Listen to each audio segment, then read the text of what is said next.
Welcome to the first episode of 2024 for the MMA Lockcast. I'm your host, Manpreet, aka MMA Lock of the Night, your boy on social media at MMALOTN, and the architect behind the MMA Fight Archive, making sure you leave no stone unturned when you're doing your research for these upcoming fights. We got 2,900 fighter profiles on there, close to that 3,000 mark. Also, you guys can be sure to see the LFA, A1 Combat, KSW, Fury FC, ACA, and Octagon cards that are coming up in January already posted on there. But not only that, we have everything posted all the way up until April, as that is the latest card that is currently announced for all of the programs and promotions that we currently cover. Also, new in 2024 is going to be the addition of Octagon, Brave FC, as well as Risen, so you guys can ensure that you can have even more promotions to study for in this new year. Again, there's a 7-day free trial available for you guys to try it out for free. And before you have to drop a dime, make sure you guys check it out again. That's the MMA Fight Archive. Check the link in the description below for that. All right. Now with that out of the way, we are covering UFC Vegas 84, which is the first UFC card of the year. It is headlined by a light heavyweight rematch between Magomed Ankalaev and Johnny Walker, a fight that was actually originally taking place at in October at UFC 294, I believe was the card. And unfortunately, there was a doctor oversight in regards to an eye poke, I believe it was, that occurred to Johnny Walker. The referee or the doctor believed that he was unable to continue. There was a miscommunication there, and that caused the fight to be stopped. I think it was an eye poke or actually a knee to the downed opponent. That's what it was from Ankalaev. But regardless, the UFC has decided to run it back as they believe that there was no conclusion in that matchup, and that's what we're getting this weekend. We got a couple other fun fights on the card, not to mention the co-main event, a big-time flyweight fight between Manel Kape and Matthias Nicolau. Very fun fight there. Curious to see who moves forward and closer to a UFC flyweight title shot. This is also a rematch of a fight that I believe was Manel Kape's UFC debut, where it was Matthias Nicolau's return fight to the UFC, and that was a fight that he picked up the split decision victory in. Very close fight. Should be closer or wider this time around. You guys will find out once I break that down for you guys. Couple quick things I want to just tick off the charts here before we go into the breakdowns. There's a ton of new Patreon content for 2024.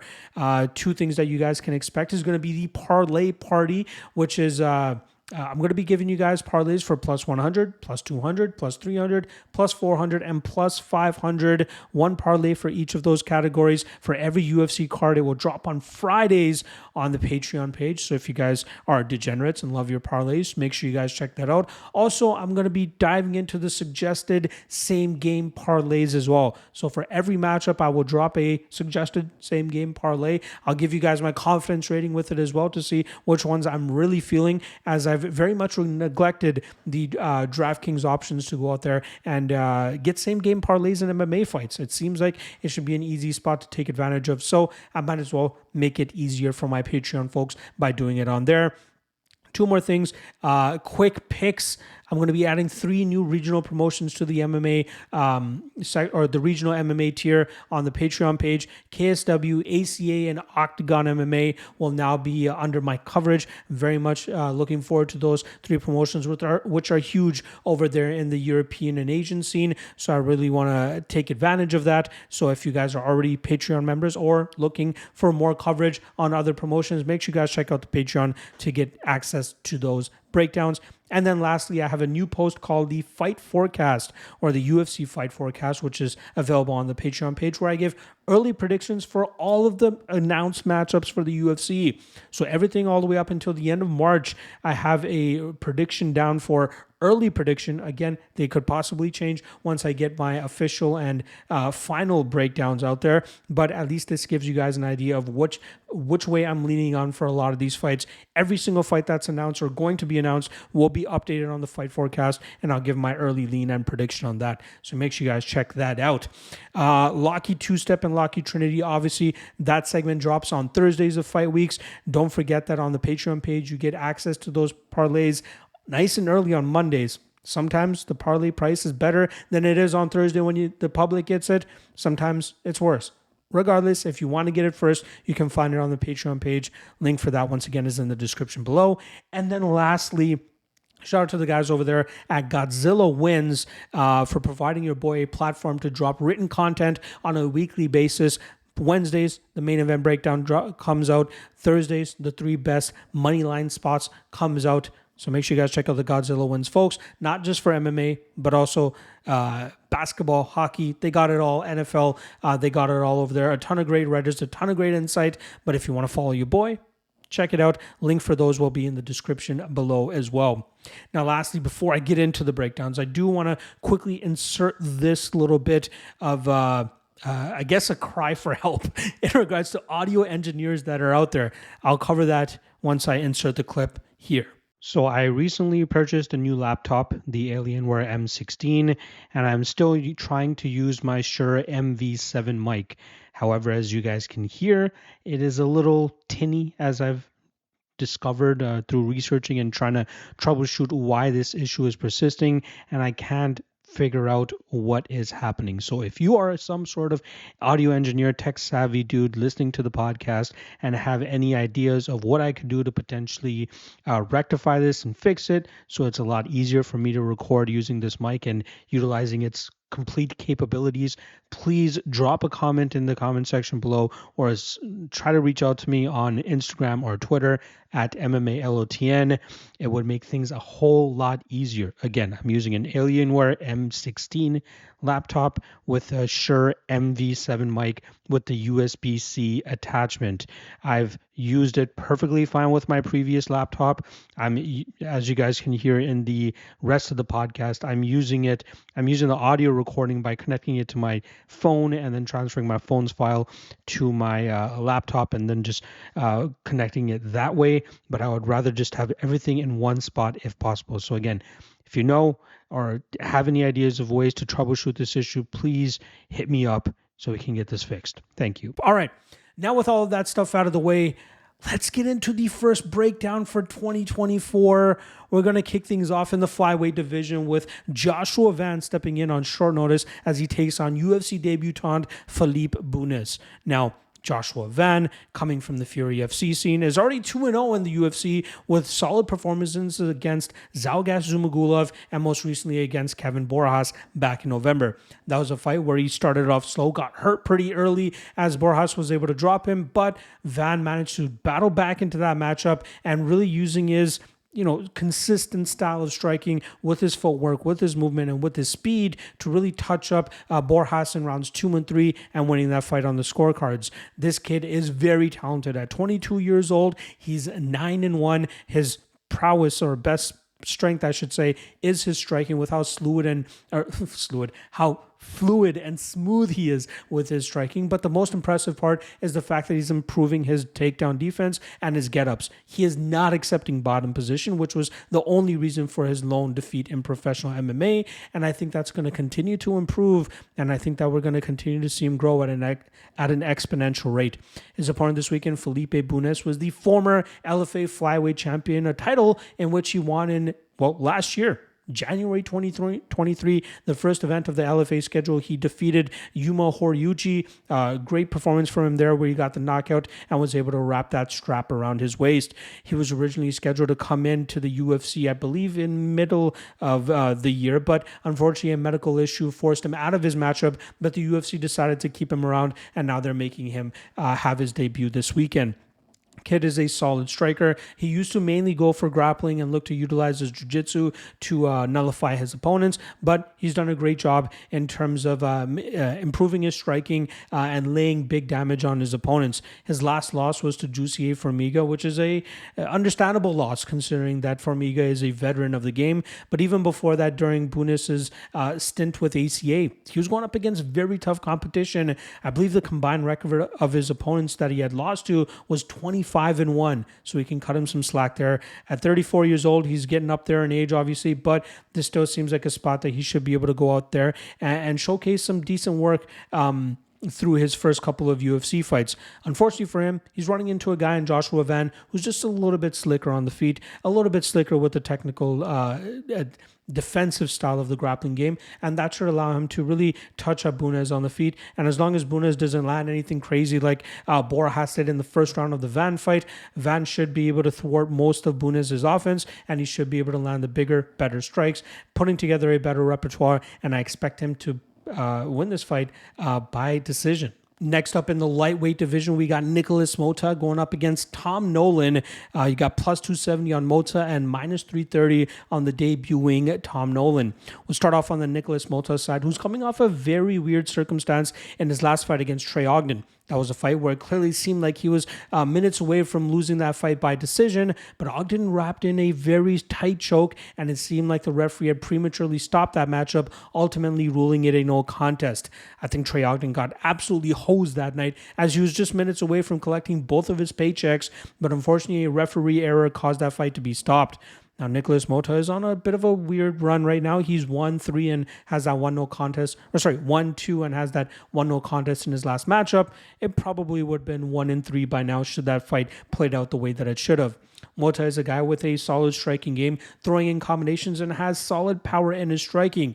Unfortunately for him, it seems like his durability and his chin has really been a flaw in his game, which causes him to get hurt very badly and possibly even finished by a lot of his opponents. If he's unable to keep up the durability, it's going to be tough for him to find success, especially considering that the priority and primary strength in his game is his striking and the power that he possesses. His takedown defense is not that bad, although we haven't really seen it too much on display besides the Trey Ogden fight, as most fighters look to go out there and strike with him. Decent fighter, 30 years old, still young enough to make improvements, but something that usually doesn't improve with time is durability. So we'll see how that fares for Nicolas Motta in this matchup, especially against an undefeated killer like Tom Nolan, who has pretty much finished all but one of his professional fights. Nolan earned his contract on or through the Contender Series by defeating a very tough Bogdan Grad last time, utilizing his speed, his height, his just physical advantage that he had in that matchup by absolutely destroying Grad, hurting him numerous times, and then finally putting him away near the ending of that first round. The kid's only 23 years old, comes from a striking background, and he is a massive lightweight, standing at 6'3" with a 76-inch reach.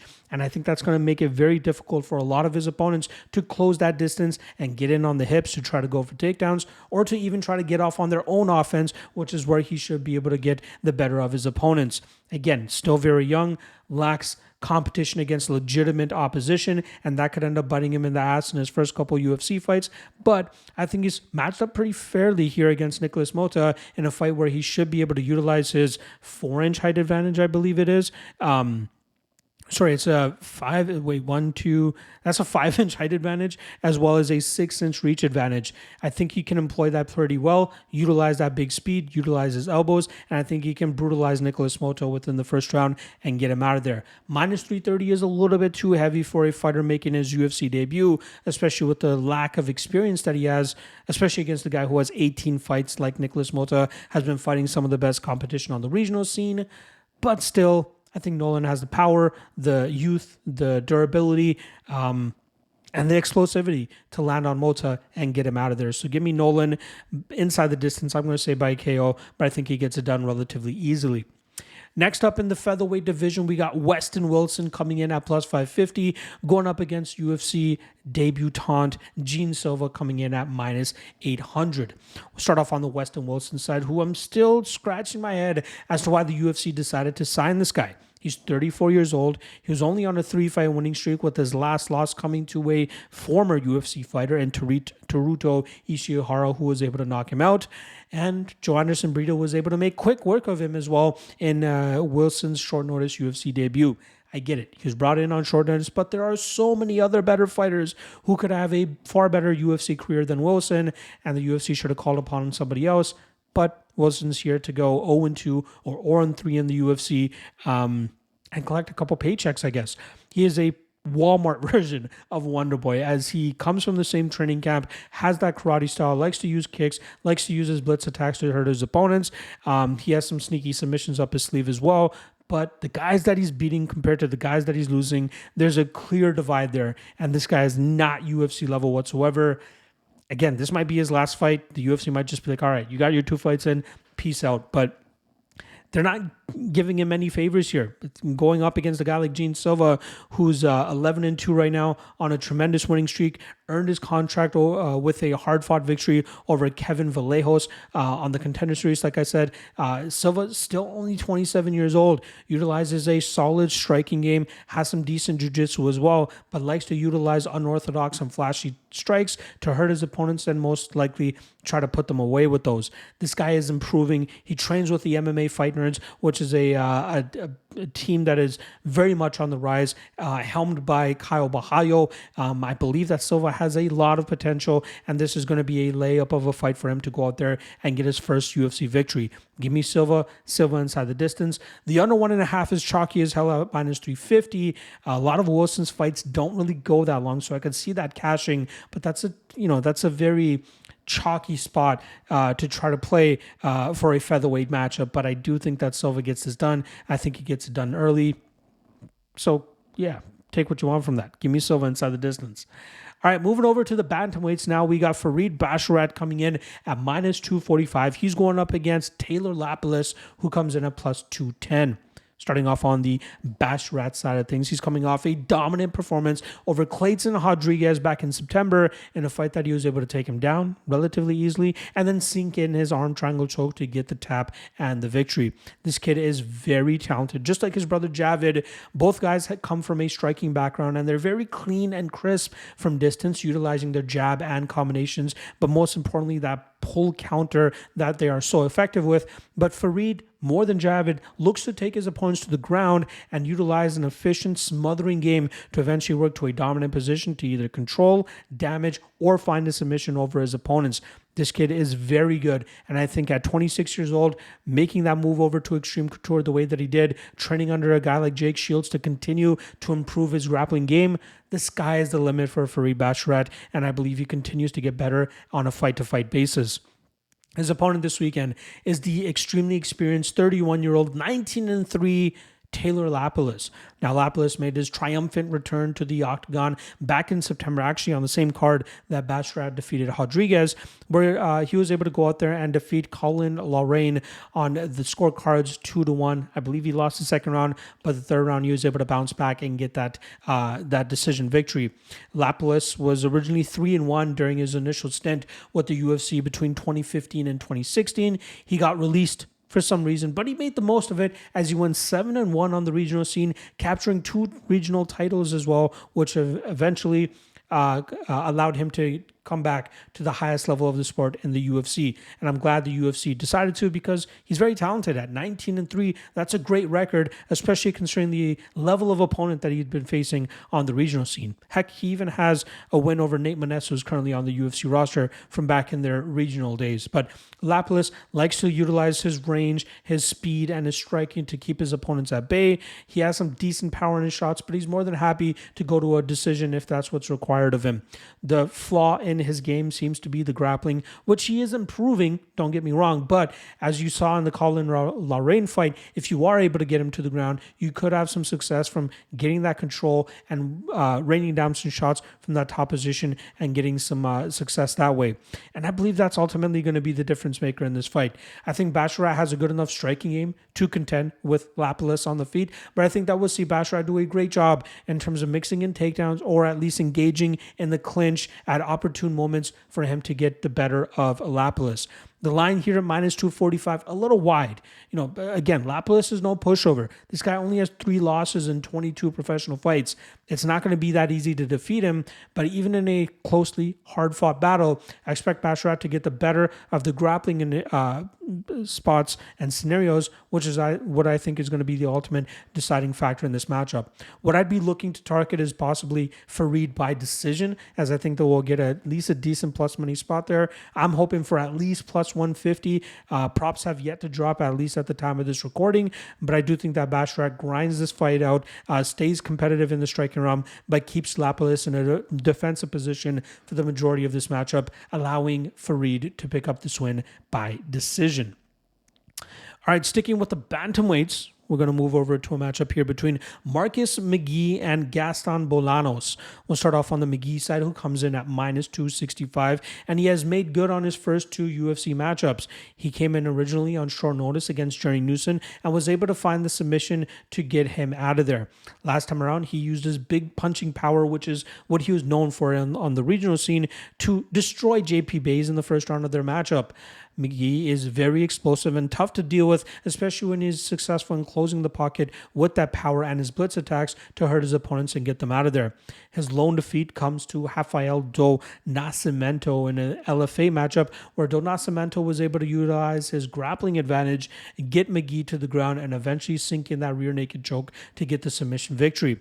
McGhee has been making improvements with his grappling game, so I don't think that's something that we have to worry too much about, at least at this stage of his UFC career. But at 33 years old, he's kind of on the back end of his career at this point in time, and you got to believe that he's going to continue to lean on his power to try to get his victories. He trains out of the MMA lab, which is a great gym as well, so he's getting solid improvements and solid work in, but I wonder how far his power and his physicality can take him, especially when he starts taking steps up in competition against more technical fighters.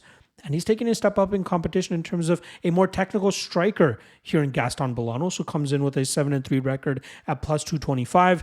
This is a guy that was a very questionable signing for the UFC, at least in my opinion. He was only coming off of one win, mainly a striker. He competed for Glory a couple times, and you saw his striking on display against Aaron Phillips. That was a fight where he won a very closely contested fight, as Phillips was looking to take that fight to the ground, utilizing his BJJ black belt to try to submit and put Bolanos in bad positions. That's where I was most impressed with Bolanos, because he showed great discipline, great patience in terms of just staying out of those submissions, working out of bad positions so that he can eventually get back to the feet and utilize his striking advantage, which is what he was successful in doing. I hope to see more improvements from him in terms of his actual takedown defense, as he's been working alongside the CSA gym, which has been his main go-to gym for a long time.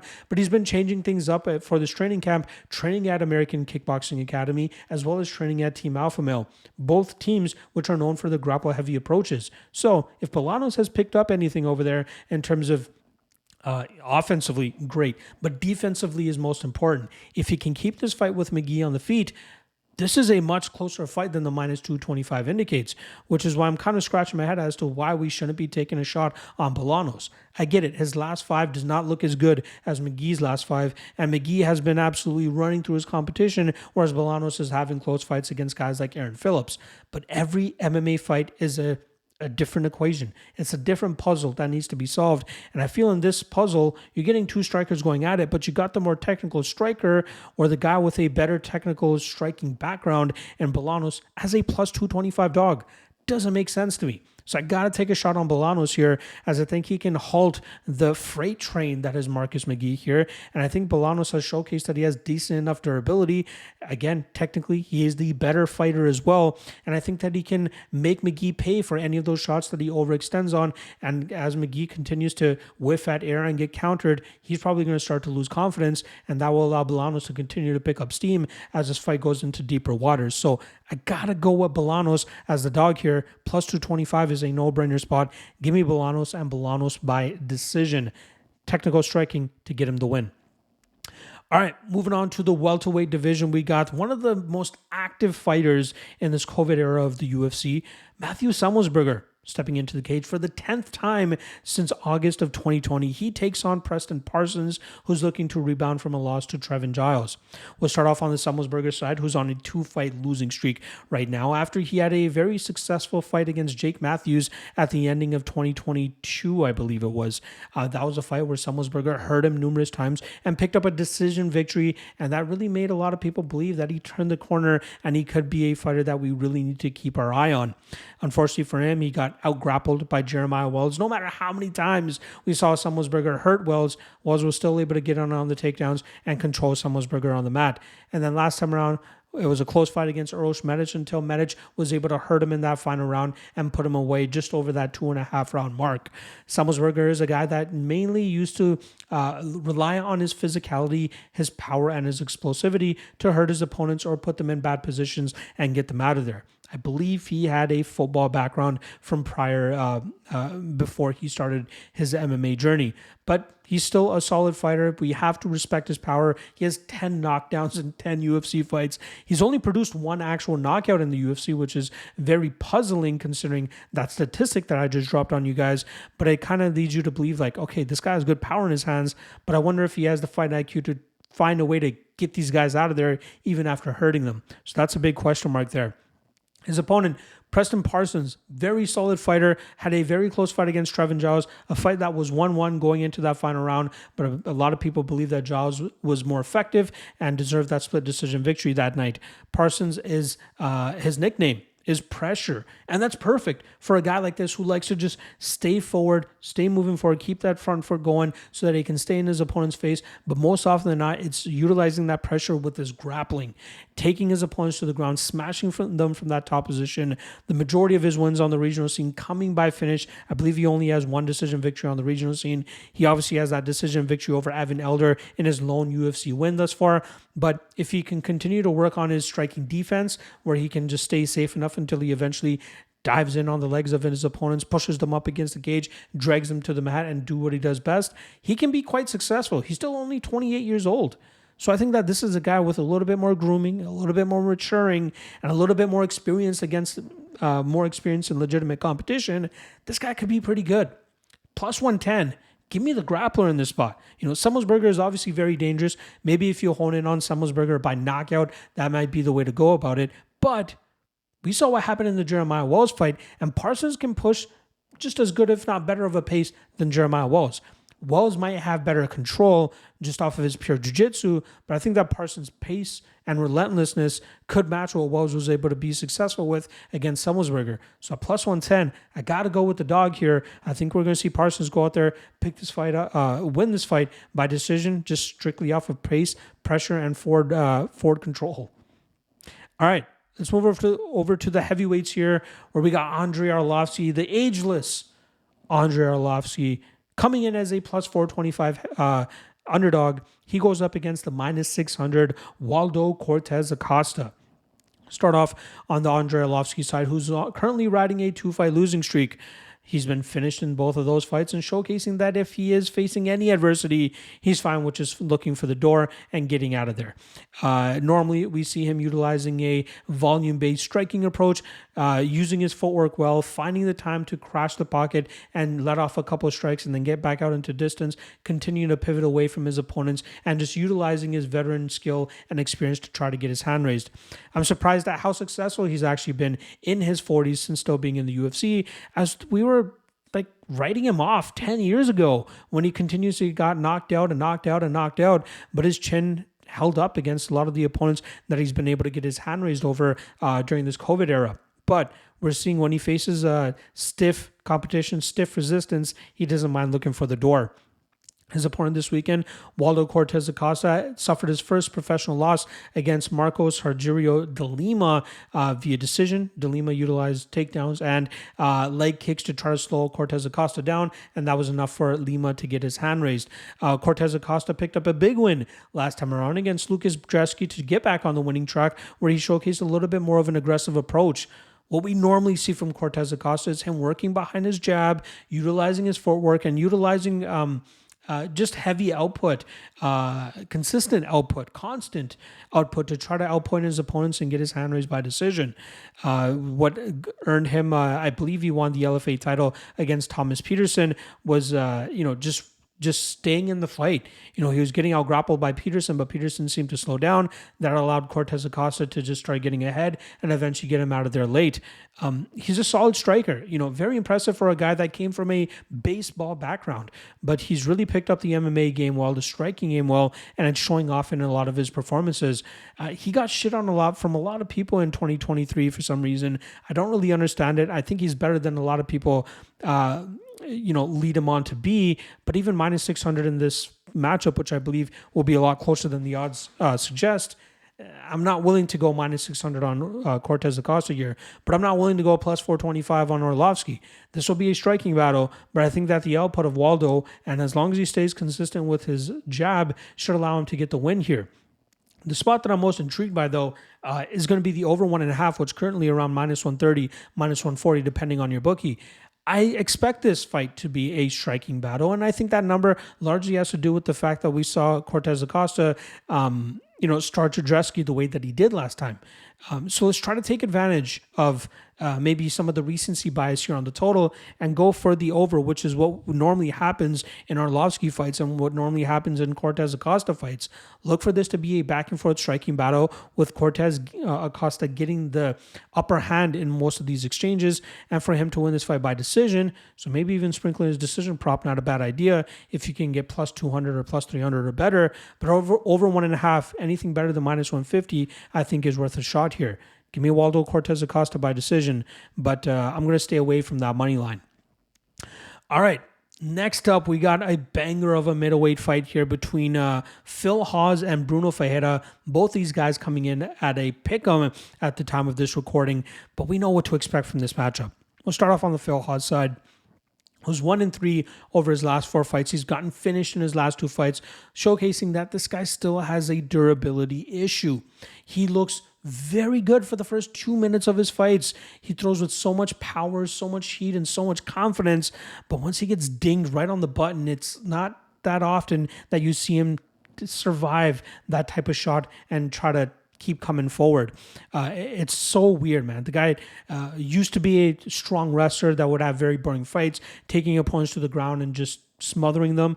But as of late, he's shown a lot more confidence in his striking, and sometimes it pays off, like he had that fight against Ron Wynn. He looked so good in the first 2 minutes of the Chris Curtis fight, so good in the first couple minutes of the Alascaro fight, even the Delidze fight. But at a certain point, he just drops off, and something happens. He gets caught, and he gets put away. That's always going to be a big question mark for him. So he can look like a championship caliber fighter for the first couple minutes of a fight, but then you got to worry about if he's unable to get that quick finish, what's it going to look like when he starts facing adversity himself? His opponent this weekend, Bruno Ferreira, suffered his first loss last time around as he went up against Nursultan Ruziboev in a short notice matchup for Ferreira, who I believe he was scheduled to fight Phil Hawes, if I'm not mistaken, but Ruziboev stepped in. That opponent was way too big for Ferreira. He struggled a lot to try to close the distance there, and then whenever he did, he left himself open to be countered, and Ruziboev was able to knock him out and get that victory that night. Ferreira, still solid fighter. The Hulk, BJJ black belt, has a ton of power in his hands as well. But if he wants to be successful, I think he needs to lean on his wrestling, or at least mixing it in a little bit more than just focusing on the striking. He can do big damage from that top position by taking his opponents to the ground and smashing them, like I said. But I think that he's going to struggle to do that here against Hawes. I think this is going to be a gunslinger of a fight. I'm going to have to lean slightly to the Ferreira side, as I might trust his durability a little bit more. Like, this is the fight that either guy could go down. I think that this is a fight that probably does not reach the second round. So maybe a fight does not start round 2 prop might be the best way to go about it. I know the under 1.5 is roughly around -250, a little bit chalky, but it's hard not to believe that's what's going to transpire considering the way that these guys fight and the type of heat that they throw with. I'm going to lean with the Ferreira side here. I think he'll be a little bit better with getting to the chin. I think he has a little bit better durability, but that's just, that could be anything. Like it's very tough to be very certain on that aspect because both guys pack such power. But I'm gonna go with Ferreira here. This fight will be a pass for me. I might just go with the fight doesn't start round 2 prop and just call it a day. But this is a coin flip fight. If anybody's truly invested on one side or the other, I'd be hesitant. I'd be very hesitant. But I'm going to go with Ferreira and Ferreira by knockout. All right. Moving over to the bantamweights here, we got Ricky Simon coming in at -175. He goes up against Mario Bautista, who comes in at +150. Now, Ricky Simon last time around came up short against Song Yadong, where he got finished in the final round of their fight. That was a fight where Simone really struggled to get the fight to the ground. Song did a great job in terms of improving his takedown defense and working to just stay off the fence, stay off any precarious positions that could put him in bad spots or that could give Simone a leg up and potentially landing a takedown. And Simone was, rendered defenseless against the technically better striker. Simone throws with a lot of big heat, a lot of winging shots with his striking, but he does his best work when he's able to get opponents to the ground and just smother them with that crushing top pressure and then improving jiu-jitsu game that we see from him, like he had against Jack Shore, where he hurt him, followed up with a submission, and got him out of there. I think Simone at 31 years old is still live to find himself in title contention. He just needs to string together a couple better wins and look to, find a plan B if his wrestling game is not working against a better striker. And that's what he's going to have to do here against Mario Bautista, who's on a very solid run of his own. I believe it's a 6-fight winning streak now for Mario since losing to Corey Sandhagen in his UFC debut.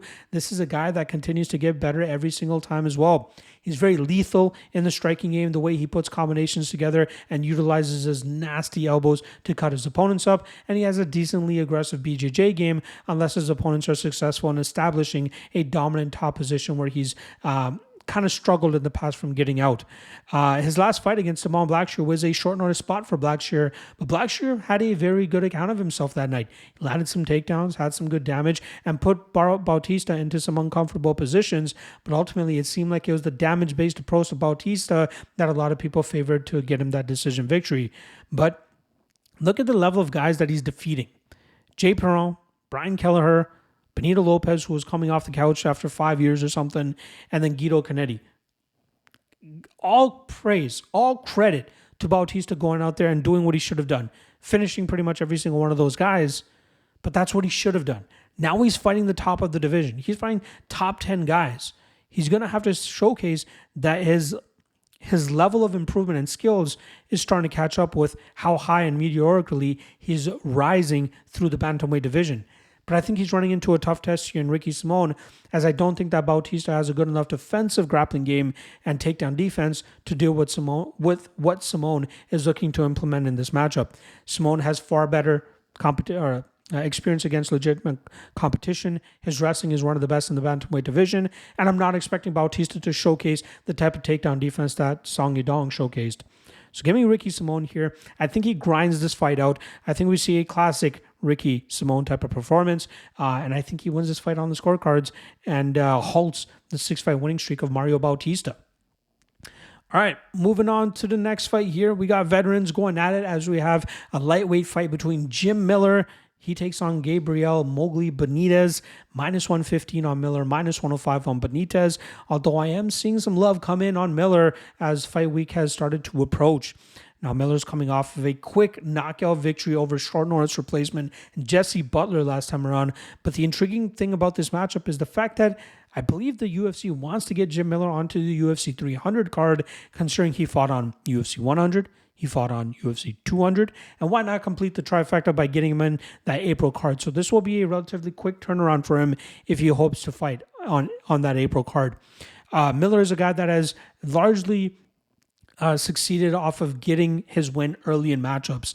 He's very strong with the power that he possesses. He has a nasty choke game, as we've seen in the past, but this is a guy that starts to fall off the later fights go. I believe the last time he won a decision was back in 2016 or 2017, as mostly he goes out there and finishes his opponents. The majority of, it's been a long time since we've seen him win by decision, and especially when we see him lose by decision because he starts to fall off in rounds 2 and rounds 3. He has big power in his hands. He utilizes the southpaw position, likes to keep a consistent leg kicking game, but he likes to hurt his opponents and tries to put them away. If he's unable to do so, things start to get a little bit sketchy, and now the fact that he's 40 years old, that's something you have to worry about as well. Moving over to his opponent, Gabriel Benitez, who's coming off an extended layoff. I believe it's been over a year and a half since we've seen him throw down in the cage, and the last time we did see him throw down was a knockout victory over Charlie Ontiveros. Very impressive performance from him there, but the one thing that is starting to be questioned about Benitez is his durability. His last 2 losses have come by knockout, but he's a guy that normally relies on his technical striking advantages in his fights to defeat his opponents. He doesn't normally go for takedowns. I think he's only completed 2 takedowns throughout his UFC career. He's very talented. He trains out of AKA as well. He has a nasty kicking game, really loves to target the body of his opponents.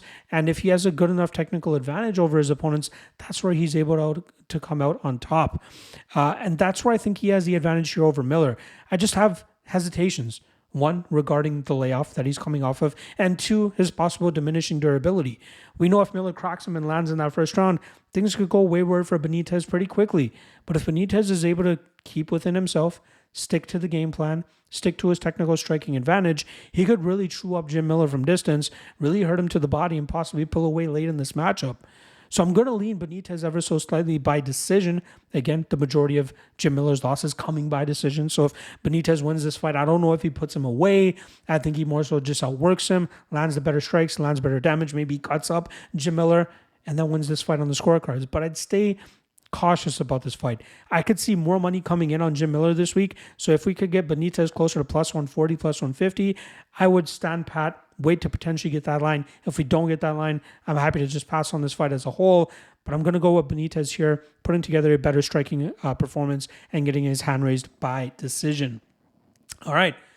Co-main event up here, big flyweight matchup. It's actually a rematch between Matthias Nicolau, who comes in at plus 205, and Manel Kape, who comes in at minus 240. Now, both these guys, the last time they competed against each other was 4 fights ago, or 5 fights ago. Last time around, we saw Matthias Nicolau actually go out there and get knocked out by Brandon Royval. That set up Royval for his title shot. But Nicolau was on a solid winning streak, especially since returning to the UFC after he had been let go a couple years back.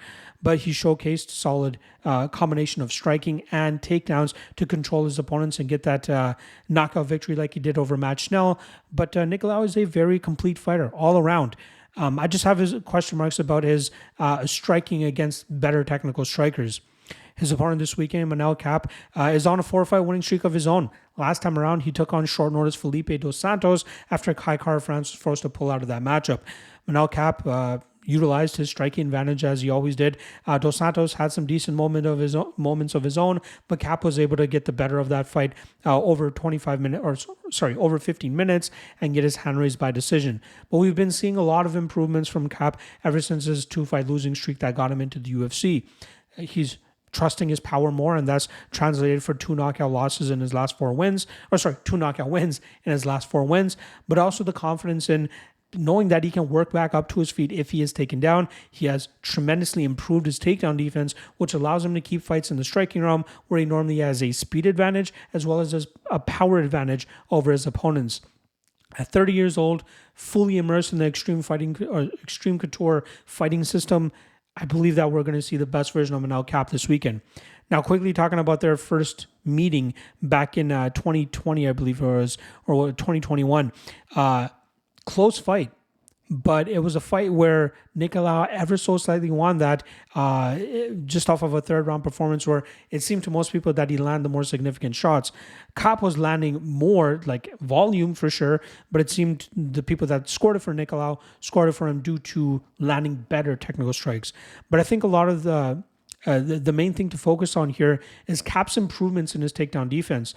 I think that will allow him to avoid what Nicolau was successful with in the first round of their fight, where he kept him down and was able to win that round just off of control. But if Kape is allowing this fight to be taking place in the striking realm for 15 minutes, I fully expect him to land the better strikes and to land more damage, maybe even land a knockout. But I think he's far superior to Nicolau in the striking realm. And I think the big difference we're going to see here is, well, 2 big differences. The takedown defense will be far improved from Manel Kape, as well as his get-ups, but also the confidence that Kape is going to have. 4-fight winning streak, fighting the best and looking the best he's ever looked. The confidence is at an all-time high, and I think that will allow him to really get into his groove here against Nicolau. Stuff a couple of the takedowns, land the big shots, possibly a knockout. I'm going to call it a decision victory for Kape, as I think that Nicolau trying to slow this fight down with the clinch and looking for takedowns will eat up a lot of minutes in this fight, but all during that happening, Kape will be landing damage. Kape will be landing damage in open space, and that will allow him to go out there and win this fight by decision. All right, main event time here. We got light heavyweights, another rematch. It's funny that this card is headlined by 2 rematches, co-main event and main event. Main event light heavyweight, Magomed Ankalaev coming in at minus 550, going up against Johnny Walker, who's coming in at plus 400. Now, obviously, the last time that these guys threw down, it was an illegal knee, I believe, that Ankalaev landed, and then the referee deemed Walker unfit to continue, and I believe a lot of it just had to do with the miscommunication and the greenness of the referee, as we've never seen him before, and he had made a mistake earlier that night as well, and that fight was stopped, called a no contest. Regardless, Magomed Ankalaev looking to still battle back and get back into a title fight after going to a draw against Jan Blachowicz at the ending of 2022. Close fight. I believe it was the calf kicks of Blachowicz that was causing Ankalaev issues. But outside of that, I still believe Ankalaev is one of the best light heavyweights on the planet, if not the best. Smooth striking. I love his striking game. You notice that he fights from either stance just as comfortably. The main thing that he looks to do is counter his opponent or counter his opponent's stance. So if his opponent comes at him with an orthodox stance, he's going to go southpaw. If his opponent comes southpaw, he's going to go orthodox. Like, he just loves to mix it up with his opponents to try to just keep them off guard, just really not know what to expect. And like I said, he's just as comfortable from both sides. Great counter striker, great combinations, has solid power, never really overextends, never really puts himself into bad positions. Sometimes that may cause for a boring fight like it was against Thiago Santos, but sometimes they may cause or allow a knockout to come, just like it did against Dalcha Lungiambula, against Iwan Kutelaba. This guy is very skilled, and he has a good enough takedown game that if he wants to really mix it up and really stay safe enough, he can drag guys up to the mat and really do some good damage from there. That's what he started to do against Johnny Walker until that illegal knee ended up hitting. So, very solid fighter, still only 31 years old. His opponent this weekend, Johnny Walker, looking in the best form of his career, was on a 3-fight winning streak up until that Magomed Ankalaev fight. I guess you can still call it a 3-fight winning streak. Finishing guys, using solid, showing confidence in his power, showing confidence in his skill level, and really trusting his coaches over there at SBG in Ireland.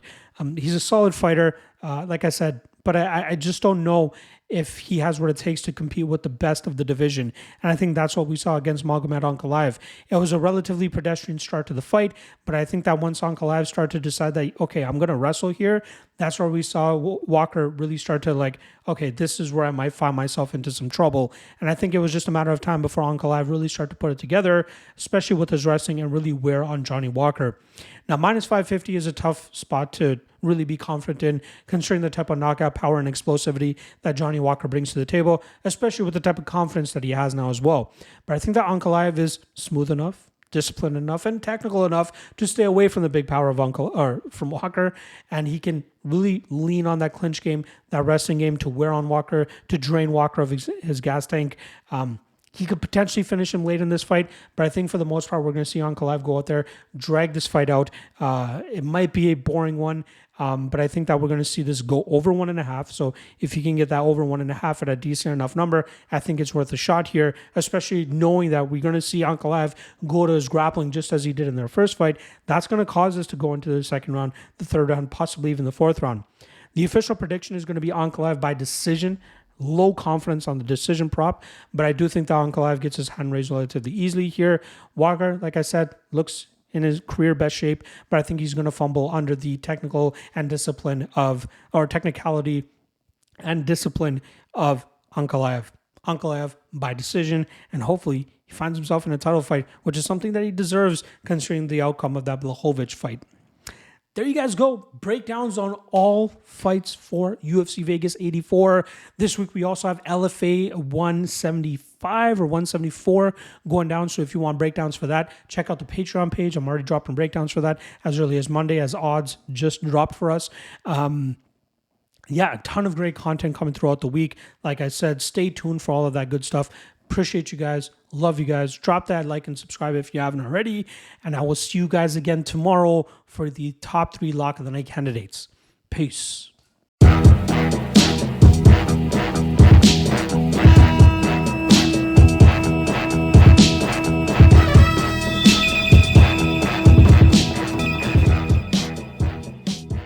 Last thing.